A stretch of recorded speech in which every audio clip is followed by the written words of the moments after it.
하나님 감사합니다. 우리에게 건강 주시고 우리가 주를 찾을 마음 주셔서 늘 주님 앞에 있게 하시는 애 감사합니다. 모든 것이 하나님의 은혜입니다. 할렐루야. 주님 이 시간도 붙들어 주옵소서. 예수님의 이름으로 기도드립니다. 아멘.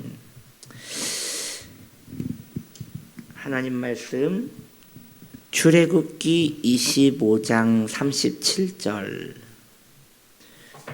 등잔 7을 만들어 그 위에 두어 앞을 비추게 하며.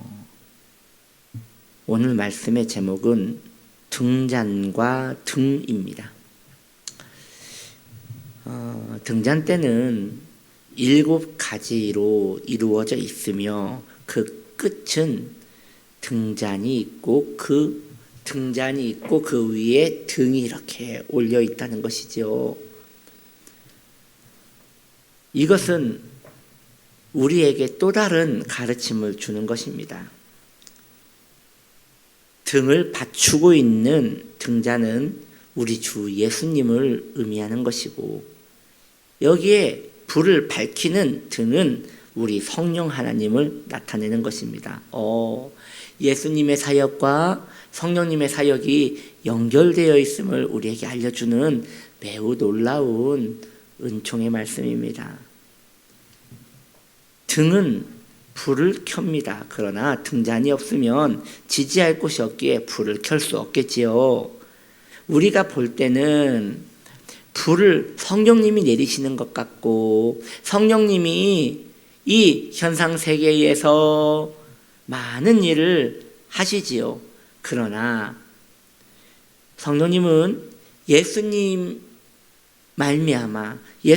말미암아 우리에게 불을 내리실 수도 있고 우리를 돌보실 수도 있는 것입니다.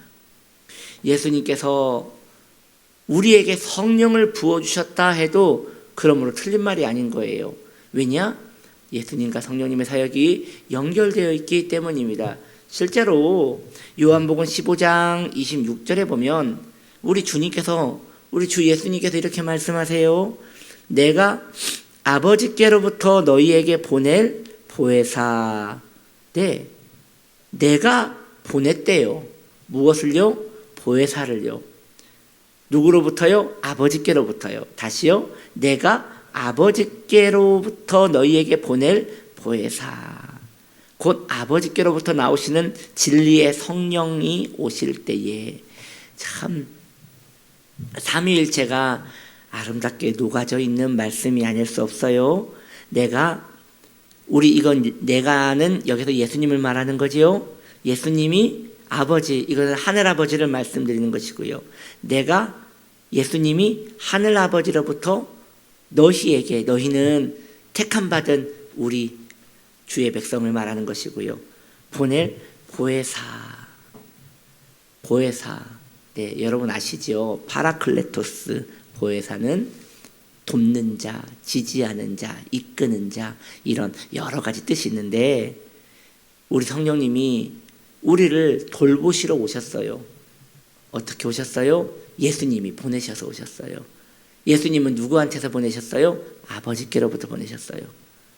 이 말씀에서 보면 내가 아버지께로부터 너희에게 보낼 보혜사라고 했어요. 이건 우리가 기도할 때 성령님이 우리를 어떻게 역사하시는지 참 은혜롭게 마음에 담을 수 있는 말씀이라 생각이 듭니다. 또 이와 또 비슷한 말씀이 또 있어요. 사도행전 2장 33절에 보면 또 이런 말씀이 있지요. 하나님이 오른손으로 예수를 높이심에 그가 약속하신 성령을 아버지께 받아서 너희가 보고 듣는 이것을 부어주셨느니라. 예수님이 성령을 부어주셨대요. 성령이 자체적으로 우리에게 부음받으신 게 아니라 예수님이 성령을 부으셨대요. 참 이 표현이 멋있지 않아요? 우리 성령님은 인격이세요. 물건이 아니에요. 기름이 아니에요. 표현일 뿐이에요. 그런데 그 성령을 부어주셨대요. 아낌없이 부어주셨대요. 우리 예수님이 생각하실 때 우리 이 죄인들 예수를 믿고 있지만 정욕과 하나님을 경외하기에 매우 힘든 우리 같은 존재들에게는 성령님이 아니고서는 신앙생활이 불가능하다고 생각하신 거예요. 그래서 성령님을 보내주시되 아낌없이 전폭적으로 성령님이 우리를 돌보실 수 있도록 예수님이 부어주셨대요. 그런데 여기에서 그 힘을, 그 권위를 누구한테 부여받으셨대요? 하늘아버지께 부여받으셨다는 거예요. 우리 주 예수님께서 하늘아버지께 그 권위를 부여받아서 우리 주 성령님을 우리에게 부어주셨으니 하나님 찬양합니다. 예수님 찬양합니다. 성령님 찬양합니다. 아멘. 성령을 성도에게 부어주신 분이 바로 우리 예수님이라고 이 사도행전 2장 34절은 말하고 있는 것이에요. 그러므로 등잔이 받치고 있기에 불이 켜질 수 있는 것처럼 예수님이 우리에게 보내주셨기에 성령님이 우리에게 오실 수 있었다는 것입니다. 그러므로 우리는 성령님을 통하여 예수님 찾기를 소망해야 하는 것입니다. 신앙생활에 있어서 성령님 없는 신앙생활 여러분 상상이나 할 수 있겠습니까? 칼빈의 기독교 강요에 보면 성령이란 주제로 나누어져 있는 것이 3장에 3권에는 딱 한 번밖에 없어요. 그 이유는 칼빈이 성령님에 대한 이야기를 자주 하고 싶지 않아서가 아니라 칼빈이 볼 때에 모든 주제마다 성령님이 아니고서는 의미가 없다고 생각하셨기에 그렇게 성령이란 주제를 굳이 쓰지 않았다는 것이지요. 마찬가지예요. 여러분, 성도는 예배를 어떻게 드립니까? 성령으로 드려야 돼요. 우리 이제 이 말씀 끝나고 하나님께 고요히 기도할 거잖아요. 여러분, 어떻게 기도하실 거예요? 성령으로 기도하는 거예요. 여러분, 또 오늘 출근하시고 하루를 시작하시고 또 살아갈 때 누구 생각하며 살아가시겠습니까? 예수님 생각하며 살아가야지 않겠어요? 근데 그 예수님을 생각나게 하시는 분이 누구예요? 보혜사 성령님이신 것입니다. 그러므로 먹든지 마시든지 우리가 무엇을 하든지 성령님이 아니고서는 우리 신앙생활 자체가 불가능하시다는 거예요. 그러므로 저는 이 시간 우리 귀한 성도님들이 성도와 정말 밀접하게 연결되어 계시는 성령님을 늘 기억하며 신앙생활하기를 원합니다. 우리는 때로 그렇게 살지 못해요.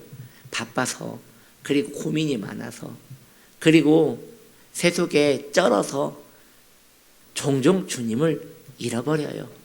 그러나 그것은 우리가 계속 주님을 찾지 않아서인 거예요. 어쩔 수 없는 것이 아니라 그만큼 주님을 찾지 않아서인 거예요. 여러분, 홀로 있을 때 조근조근 홀로 주님을 찾으세요. 성령님, 저와 함께 계시지요. 저에게 예수님을 가르치시고 예수님을 더 깊이 알려주시옵소서라고 계속 성령님과 조근조근 여러분의 마음을 나누시기 바랍니다. 성령님이 아니고서는 예수님을 구주로 영접할 수가 없고 계시에 가려진 우리 주 예수님을 우리는 만날 수도 없는 것이에요. 예수님은 우리의 진리가 되십니다. 여러분, 예수님이 우리의 진리 되시죠? 예수 믿어야 구원받는 것이에요. 성경이 구약과 신약이 한 초점으로 몰고 가는 것이 바로 예수님은 누구신가예요. 그런데 성령님은 우리 눈을 열어 그 진리 대신 예수님을 보여주시는 것입니다. 그리고 그 성령을 우리를 위하여 예수님께서 부어주신 것이에요. 신앙에 있어서 이성은 매우 중요해요. 그래서 여러분, 무턱대고 따라가는 것이 아니라 정말 그러한가, 말씀이 정말 그러한가 하고 이성을 사용해서 우리 주님을 섬기는 것은 매우 복스러운 것이에요. 그러나 이 이성은 성령님이 아니고서는 금세 길을 잃어버리는 것이에요. 그래서 우리의 이성, 우리의 이 머리로 하나님을 기억하는 이 모든 것에 성령의 기름 부심이 늘 있기를 소망해야 하는 것이죠. 맹인이 실로암 목가에서 눈을 씻었을 때 눈이 보였지 않아요? 마찬가지예요. 죄인의 눈에 성령이 오셔야, 눈을 씻어주셔야 예수님이 나의 참 구주로 영접되어지는 것이에요. 성령님은 예수님을 위하여 일하십니다. 예수님은 성령님을 존중하게 여기십니다. 존귀한 하나님의 사람들이여, 예수님을 사랑하십시오. 성령의 충만함을 받으십시오. 성령 충만을 받으십시오. 예수님만 보이게 될 것입니다. 이 놀라운 하모니, 성도 안에 이루어지고 있는 신앙의 노래라 할 수 있는 것이에요. 그러므로 여러분, 우리 신앙생활 외롭지 않아요. 성령님 옆에 예수님 계시고요, 예수님 곁에 우리 하나님 계시고요, 그리고 그분 안에 우리가 있어요. 그러면 우리는 절대 혼자가 아니에요. 외롭지 않아요. 주님이 24시간 365일 우리와 함께 계시기 때문입니다. 우리 안에 예수님과 성령님으로 충만하기를 원합니다. 그러면 우리는 하나님 아버지의 뜻대로 살아가게 될 것입니다. 그렇게 살아가는 복된 하나님 사람들 되시기를 예수님의 이름으로 축복합니다. 아멘. 기도합니다. 하나님 아버지, 우리에게 예수님 보내주셔서 감사합니다. 예수님, 우리에게 보혜사 성령님 부어주셔서 감사합니다. 보혜사 성령님, 우리와 함께 하셔서 예수님을 보여주시고 알게 하시니 감사합니다. 그러므로 성도는 외롭지 않고 성도는 홀로가 아닌 이유는 우리 주님께서 우리와 함께 하시기 때문입니다. 아멘. 영광을 받으시옵소서. 오늘 하루도 예수님 생각하며 살 수 있는 힘과 의지와 이성 우리에게 베푸시옵소서. 예수님의 이름으로 기도드립니다. 아멘.